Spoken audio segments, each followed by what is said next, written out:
स्वागत है आप सभी का इस नए लेक्चर में। तो इस लेक्चर में हम नेक्स्ट प्रॉब्लम को स्टार्ट करेंगे।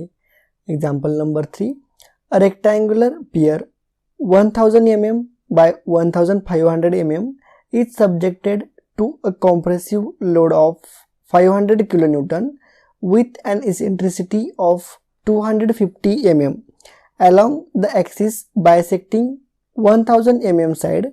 Find the resultant stress intensity at the base cross section of the pier। तो हमें यहाँ पर रिजल्टेंट स्ट्रेसेस डिटरमाइन करने के लिए कहा है और हमें रेक्टेंगुलर पियर दिया है जिसकी साइड है 1000 mm बाय 1500 mm। तो इस प्रकार से हमें क्रॉस सेक्शन दिया है 1000 mm बाय 1500 mm का। तो इस subjected to a compressive load 5 kilonewton, ये इस क्रॉस सेक्शन पर लोड अप्लाई हो रहा है और इसेंट्रिसिटी दी है 250 mm। तो ये कितनी है 1000 की साइड है और ये 1500 की साइड है। समझ में आ गया। जो फर्स्ट होती है वो हॉरिजॉन्टल होती है और सेकेंड वाली वर्टिकल होती है। तो कॉम्प्रेसिव लोड इस पर एक्ट हो रहा है और इस क्रॉस सेक्शन का ये हो गया CG है यह। तो ये हो चुकी है हमारी x एक्सिस और ये हो चुकी है हमारी y एक्सिस। तो हमें इसेंट्रिसिटी दी है along the axis bisecting 1000 mm side. इस 1000 mm को जो भी साइड या फिर जो भी प्लेन बाइसेक्ट करता है तो उस पर हमें इसेंट्रिसिटी दी है। मीन्स यहाँ पर कहीं पर होगी इसेंट्रिसिटी, यहाँ से यहाँ तक डिस्टेंस होगा 250 mm। तो इसेंट्रिक अबाउट x एक्सिस हो चुका। ये प्रॉब्लम डिफरेंट टाइप का प्रॉब्लम है इसलिए लिया है। डबल टाइप का एक भी प्रॉब्लम नहीं लेता मैं। जितना मैक्सिमम टाइप के जो भी प्रॉब्लम होते हैं वो सब कुछ कवर करता हूँ। तो देखो ये डिफरेंट टाइप का प्रॉब्लम है। इसेंट्रिसिटी इस साइड पर दी है तो इसेंट्रिक अबाउट x एक्सिस है। अभी तक हमने इसेंट्रिक अबाउट y एक्सिस देखा था। तो ये प्रॉब्लम थोड़ा सा डिफरेंट है। x एक्सिस पर हमें इसेंट्रिसिटी दी है। समझ में आ गया। हमने इसेंट्रिसिटी कैसे डिटरमाइन की। जो भी एक्सिस बाइसेक्ट करती है 1000 mm साइड को, इस साइड को जो भी एक्सिस बाइसेक्ट करती है उस पर हमें इसेंट्रिसिटी दी है। उसके अलोंग हमें इसेंट्रिसिटी दी है। तो यहाँ पर कहीं पर लोड अप्लाई होता है 250 mm डिस्टेंस पर, CG से 250 mm डिस्टेंस पर यहाँ पर लोड अप्लाई हो रहा है। तो अब हमें फाइंड आउट रिजल्टेंट स्ट्रेसेस, हमें सिग्मा मैक्स और सिग्मा मिनिमम की वैल्यू फाइंड आउट करनी पड़ेगी।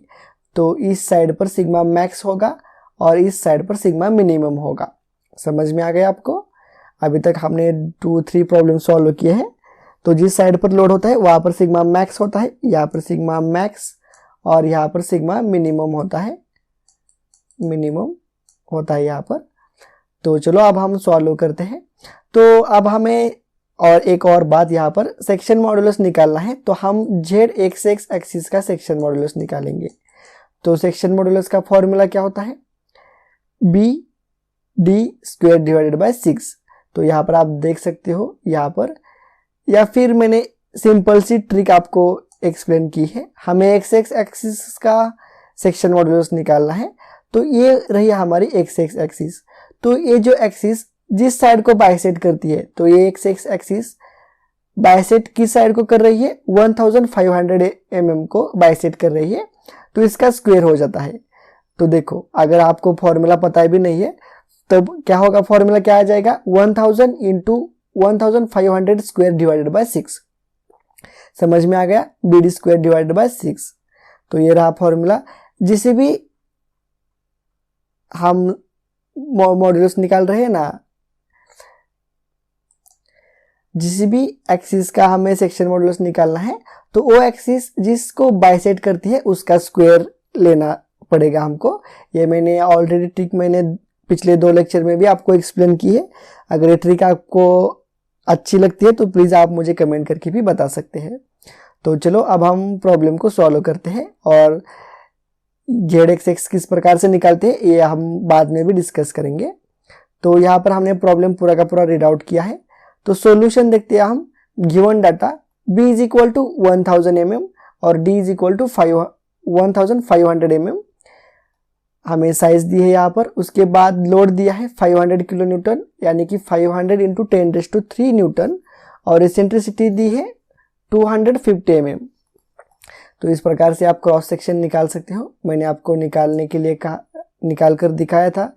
इस प्रकार से आप एग्जाम में क्रॉस सेक्शन निकालना, इसेंट्रिसिटी मेंशन करना, जो एक्सिस 1000 mm को बाइसेक्ट कर रही है उसके अलोंग इसेंट्रिसिटी दी है हमें यहाँ पर, और हमें फाइंड क्या करना है, sigma max and sigma minimum हमें फाइंड आउट करना है। तो सबसे पहले हम एरिया को फाइंड आउट करते हैं। तो area of section B into D is equal to 1000 into 1500, तो इसका आंसर आता है 50 इंटू 10⁵ mm²। तो ये हमें एरिया मिल चुका। उसके बाद हम डायरेक्ट स्ट्रेसेस निकालते हैं, सिग्मा नॉट, जो कि फॉर्मूला होता है P/A।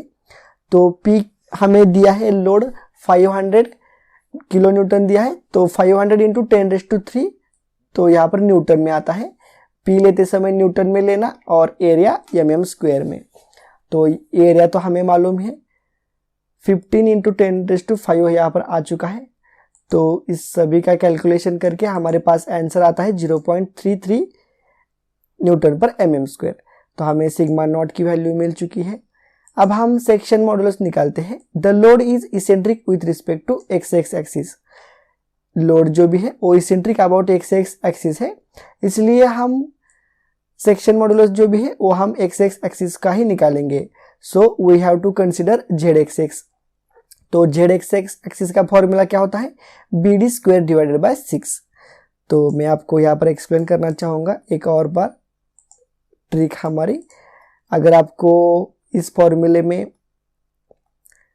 ये फॉर्मूले में अगर आप कंफ्यूज हो जाते हैं BD² डिवाइडेड बाय 6 है क्या DB² डिवाइडेड बाय 6 है, तो आप यहाँ पर देख सकते हो जो भी एक्सिस का हम सेक्शन मॉडुलस निकाल रहे हैं, z एक्सिस का निकाल रहे हैं, तो x एक्सिस जिस साइड को बाइसेक्ट करती है, x एक्सिस जिस साइड को बाइसेक्ट करती है उसका स्क्वायर लेना और उसके अपोजिट साइड का सिंपल सा ही लेना, उसको एज इट इज लेना। तो यहाँ पर 1000 mm as it is into x axis 1500 को बाइसेक्ट कर रही है, तो इसलिए यहाँ पर 1500 का स्क्वायर लेना डिवाइडेड बाय 6। तो हमें सेक्शन मॉडुलस मिल जाता है with respect to x axis का। समझ में आ गया। यहाँ पर BD² डिवाइडेड बाय 6 अगर आपको इसमें कंफ्यूज हो जाता है तो ये सिंपल सी ट्रिक थी जो कि मैंने अभी आपको बताई। अगर ये अच्छी लगती है तो आप मुझे प्लीज़ कमेंट करके बताओ। तो चलो यहाँ पर हमने सेक्शन मॉडुलस निकाल लिया है, जो कि इन सभी का कैलकुलेशन करके हमारे पास आंसर आ जाता है 375 इंटू 10⁶। तो अब हम गामा B की वैल्यू निकालते हैं, बेंडिंग स्ट्रेस। तो उसका फॉर्मूला होता है m/z। तो m मीन्स मोमेंट होती है, P इंटू ई। तो P कितना है, 500 इंटू 10⁻³ दिया है लोड हमें। तो यहाँ पर इसेंट्रिसिटी से मल्टीप्लाई करना यहाँ पर प्रिंटिंग मिस्टेक है। बुक में भी मैंने, क्योंकि बुक में ही मैंने एज इट इज लिया है यहाँ पर, तो यहाँ पर 250। अगर आपके पास भी बुक आपने परचेस किया है तो आपने बुक में भी करेक्शन करो। 500 इंटू 10⁻³ इंटू 250 है डिवाइडेड बाय z तो z कितना है, 375 इंटू 10⁻6 है। तो यहाँ पर 375 इंटू 10⁻6। तो इन सभी का आंसर आता है 1.33 इंटू 10⁻³ न्यूटन पर mm²। समझ में आ गया आपको। तो यहाँ पर सिग्मा B की वैल्यू हमें मिल चुकी है। यहाँ पर इंटू 250 अपने बुक में करेक्शन करना। तो चलो अब हम सिग्मा मैक्स की वैल्यू निकालते हैं। हमें सिग्मा नॉट की वैल्यू मिल चुकी है, सिग्मा B की भी वैल्यू मिल चुकी है। तो सिग्मा मैक्स का फॉर्मूला होता है sigma not plus sigma B। तो सिग्मा नॉट की वैल्यू है 0.33, तो यहाँ पर 0.33 प्लस सिग्मा B की वैल्यू है हमारे पास 1.33 इंटू 10⁻³ तो यहाँ पर 0.33 प्लस 1.33 इंटू 10⁻³ तो हमारे पास आंसर आता है 0.33 न्यूटन पर mm²। प्लस आ चुका है इसलिए कॉम्प्रेसिव। उसके बाद हम सिग्मा मिनिमम निकालेंगे, sigma not minus sigma B, ये फॉर्मूला है हमारा।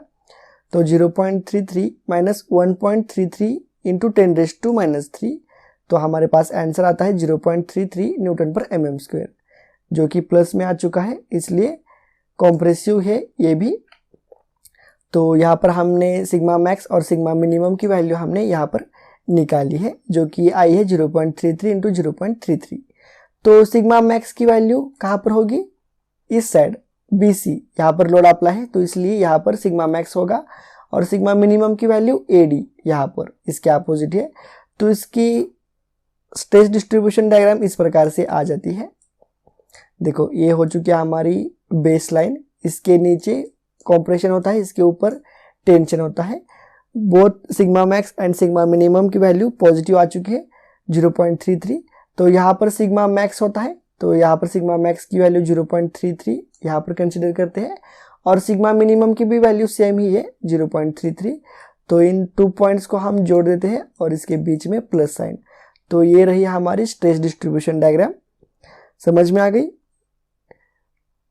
तो ये 2 लाइंस बहुत ही थिन निकाल देना, सिर्फ मैंने रेफरेंस के लिए है, ये भी मत ड्रॉ करना।